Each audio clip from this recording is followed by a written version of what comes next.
C'est F qui commande.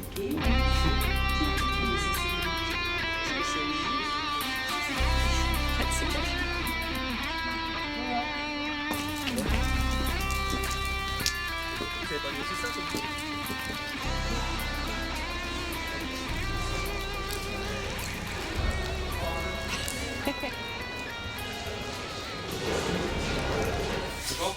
Donc du coup, si jamais il faut s'éjecter de l'avion, c'est vous qui vous éjectez. Donc vous vous éjectez quand je vous le dis, mais en fait, moi je peux pas vous éjecter en fait en l'avion. C'est vous qui le faites.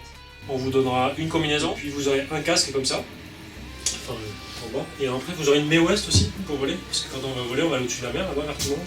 Du coup, si on doit s'éjecter au-dessus de la mer, en fait, on a un petit cousin. Si vous entendez éjection, éjection, éjection, éjectez-vous sans réfléchir. Si vous voyez le siège du pilote partir, éjectez-vous sans plus attendre. La séquence d'éjection est entièrement automatique. Dans la baie de Sifour-Bandol, l'idée, ça va être d'aller faire de la voltige, enfin, ou des évolutions, on va dire, du côté des îles d'Ambiez. Je sais pas si vous connaissez. En gros, on va commencer souplement, on va faire des espèces de petits 8. L'idée, c'est que vous commenciez à sentir ce que c'est que du facteur de charge, parce que notre corps s'écrase un peu, et puis de voir un petit peu l'horizon bouger, parce que du coup, on va faire des manœuvres où on va aller un petit peu sur l'eau, d'accord. Donc ça, c'est un peu pour s'échauffer. Et puis après, mais on fera ça tranquille, hein. Et après, l'idée, c'est d'essayer de faire une boucle. Donc la boucle, c'est la manœuvre où on part, on fait un truc comme ça, et on redescend après. Donc il n'y a absolument aucun risque, hein. C'est 4G.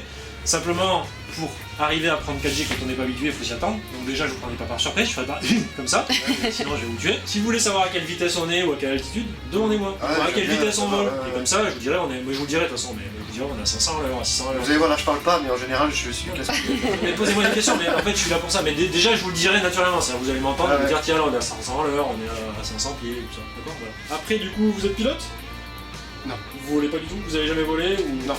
Ah non, non. Je serais capable de vous prêter les commandes, parce que c'est rigolo. La communication entre nous est importante, c'est-à-dire qu'il faut que vous ayez confiance en moi, dans le sens où si je vous dis qu'il faut partir, il ne faut pas réfléchir à pourquoi je vous demande ça ou tout ça. Donc si en l'air je vous dis éjection, éjection, éjection, je le dirai 3 fois, et je le dirai 3 fois et pas une fois. Donc si vous entendez éjection une fois, il ne faut pas partir. D'accord, c'est important. Ouais, il faut pas déconner là. Non mais justement, moi déjà je dirais pas éjection, mais si vous entendez digestion ou ingestion, partez pas, d'accord. C'est pour ça que je le dirais 3 fois. Donc vous partez que si vous l'entendez 3 fois. D'accord. Donc si vous entendez éjection, éjection, éjection, pendant que je dis ça, vous vous préparez. Et dès que ça s'arrête, vous prenez les poignées, vous tirez, vous partez. Pourquoi je vous dis ça? Comment ça fait que ça s'arrête? Dès que j'arrête de dire Ah oui, éjection, vous partez. Pourquoi ça? Parce que si je vous le dis et que ça va vite, je pourrais pas forcément vous préparer, c'est qu'il faut partir vite. Si vous partez pas, moi j'ai pas envie de partir, parce que je veux pas vous laisser en avion tout seul. Mais du coup j'ai une patience, mais limitée. Donc si je vous dis de partir et que vous partez pas, je vais attendre un peu, je vais vous le redire. Au deuxième coup, si vous partez pas et que moi je sens ça arrive, moi je vais partir, c'est sûr. D'accord. Donc du coup, il faut vraiment pas que vous traîniez, parce que ça va vous pénaliser et à moi aussi. D'accord. Donc faut avoir confiance. Si je vous dis qu'il faut partir, ce que j'ai statistiquement très peu de chances de vous dire, il faut pas réfléchir, il faut partir. D'accord. Voilà. C'est l'essence du moteur, c'est pour ça que c'est protégé. Vous faites attention à ne pas y toucher, mais normalement il n'y a pas de raison. T'as le même de l'autre côté, ça c'est comme une veste en fait. Voilà. Donc ce que je t'expliquais, donc tu vois, c'est cette poignée là qui va se fermer, comme ça. Et donc pour l'ouvrir, l'idée c'est que comme ça tu peux y accéder facilement.